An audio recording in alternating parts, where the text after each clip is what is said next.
art makers and art lovers, this is Mina and welcome to my studio.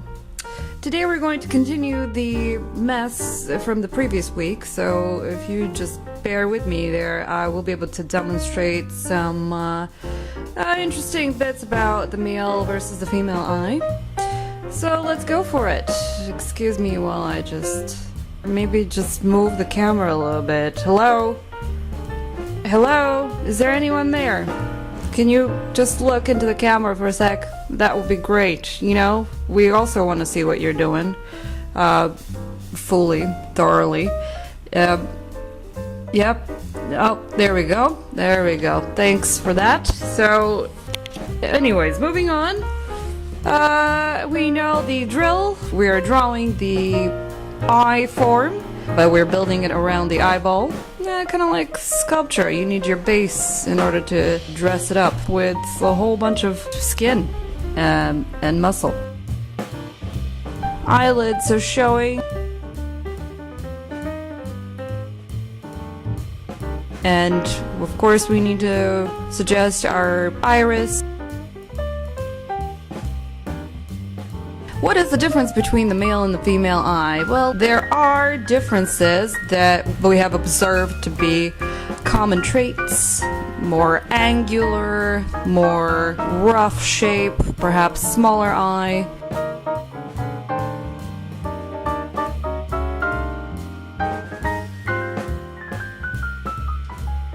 There we go. This is where I'm starting to form slightly more of an illustration of a bird. I don't know what exactly I'm drawing, but it's a very perplexed bird that is perhaps waiting for its wings so it could take off already. So, eyebrow. It's pretty massive. It's very low. It's quite straight-ish, angular, and it's there.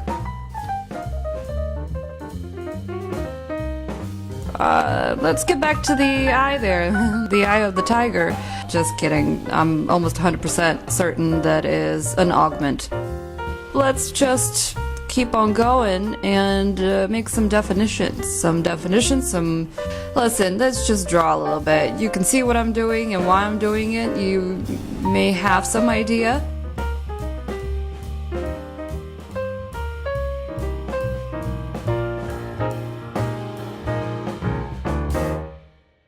It's called shading.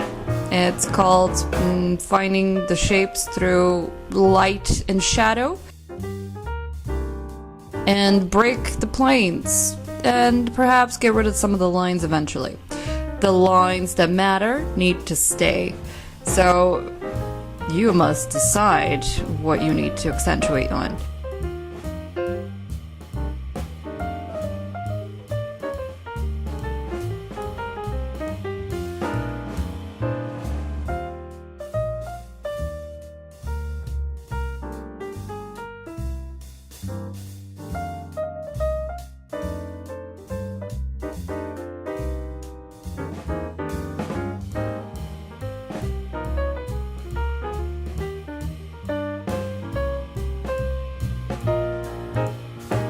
So, if you were to be drawing a very masculine face, those are the kinds of features that you want to accentuate on. The angular shapes, the lower and the more massive eyebrows, which are also going at a straight angle. And you gotta throw more shadows there because, as we know, the man has a brow bone that is a little more exaggerated.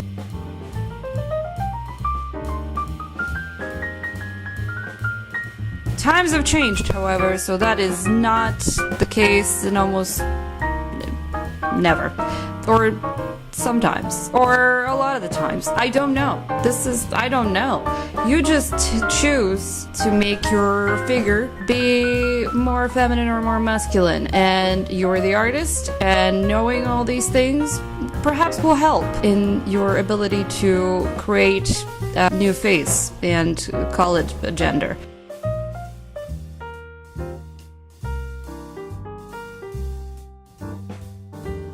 Otherwise, just smudge the shadows and smooth it out and make things blend in a little bit more and less textures, and make it look like skin. Some highlights would be good. There you go. That eraser works miracles against that charcoal pencil, which, for goodness sakes, will I ever sharpen this? No? Perhaps not. Perhaps I'm doing well with a dull pencil. Good enough. I mean, it's not perfect, but it works.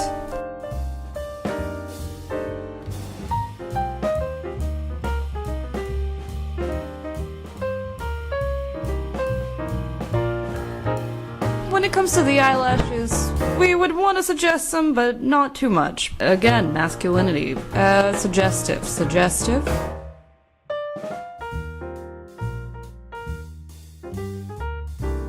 The eyebrow needs more shading, maybe a few hairs that go off on a tangent, like I tend to do. Darken it, make it more massive, make it more convincing, and again, put some shadows underneath the eye, but maybe not too many, because for some weird reason the light source in this case is coming from the front. So not much exaggeration in the shadows, but enough to keep us aware of the features at all times. And you can always exaggerate it extra. You're the artist. Use your artistic license. This is really what we do. We just go for it. We may fail often, but don't let that discourage you, because when will you ever succeed if you don't try?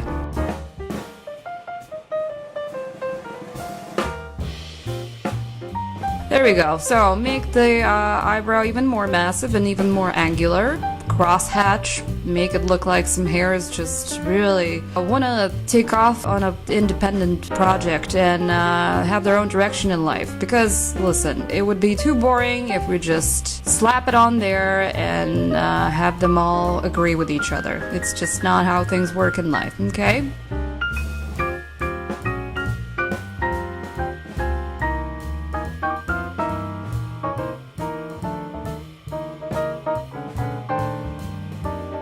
There we go. We should have done that much earlier, but oh well, you know, it's better late than never. Final stage. Get the eraser to get some accents here. You really want to show how much life there is in this eye, and put some reflections in there. Darken some areas a little bit more if you need to juxtapose it to the highlights. And voila, this is the male eye and we're good. Okay, the female eye. Next. Why is the female eye after? Well, as we know, behind every great man there is a great woman. So, here we go. Shouldn't be the other way around? No, I don't know. Oh, what happened there? Okay, you sharpened it. Great. So, let's do our eyeball there. This was like a few too many lines, maybe. Welcome to the land of imperfect circles and superfluous lines. Really? You don't have to do so many lines. You could just do the one. Or do many lines, but find the best one. The best advice I've given all week. Okay, so building our eye around the eyeball again, finding the angle, finding the form, and how the eye goes. Downwards, upwards, straightwards. It's all a matter of perspective.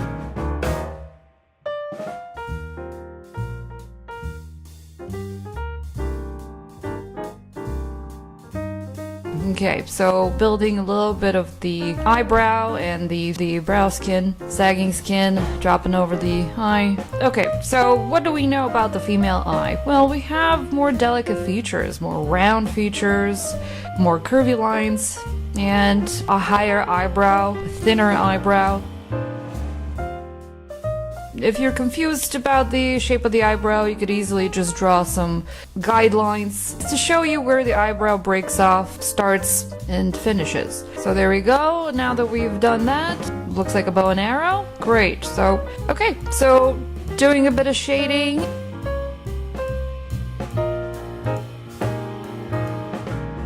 And finding our light source, which is in front of us. Yep, we're looking straight into it. So that's why I've avoided shading the iris and doing everything around it.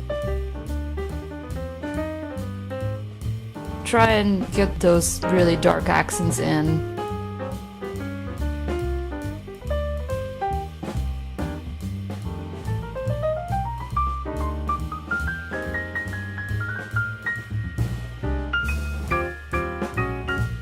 We're getting confident and we're going into the iris. We got the pupil in, defining it slowly.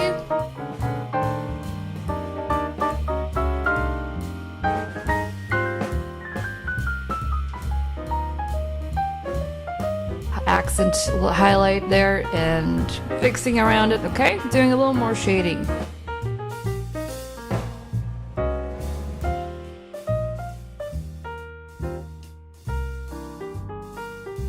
Yeah, there we go, smoothing out that surface there. At this point, texture is not working in our favor.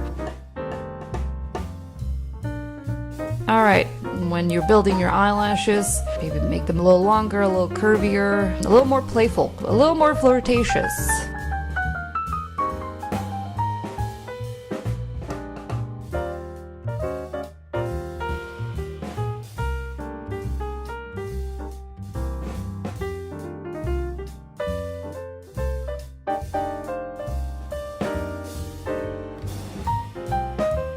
So here's the female eyebrow. It's thinner and certainly not as persuasive and formidable as the male equivalent. And it's situated higher, so it leaves us enough space to put on makeup, perhaps. Or not, it's up to the person. So moving on, get the eraser and create the illusion of a more delicate, smoother surface for the impression of the skin. A little bit more shading where it counts.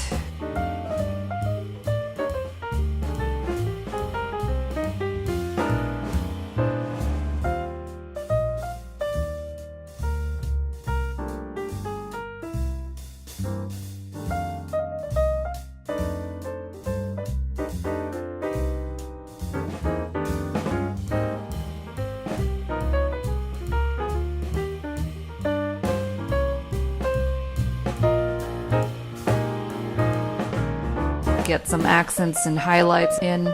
You always have to balance. Make sure that your eye is always looking live.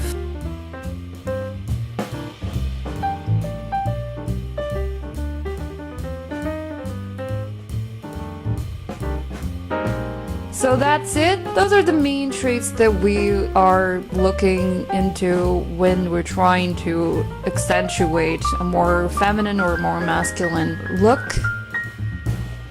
So I hope this was helpful enough, and thank you for joining me on this journey of exploration of the sexes and their anatomical differences and similarities. I hope you come back again next week when I'm going to talk a little bit about different types of eyes and see how that goes.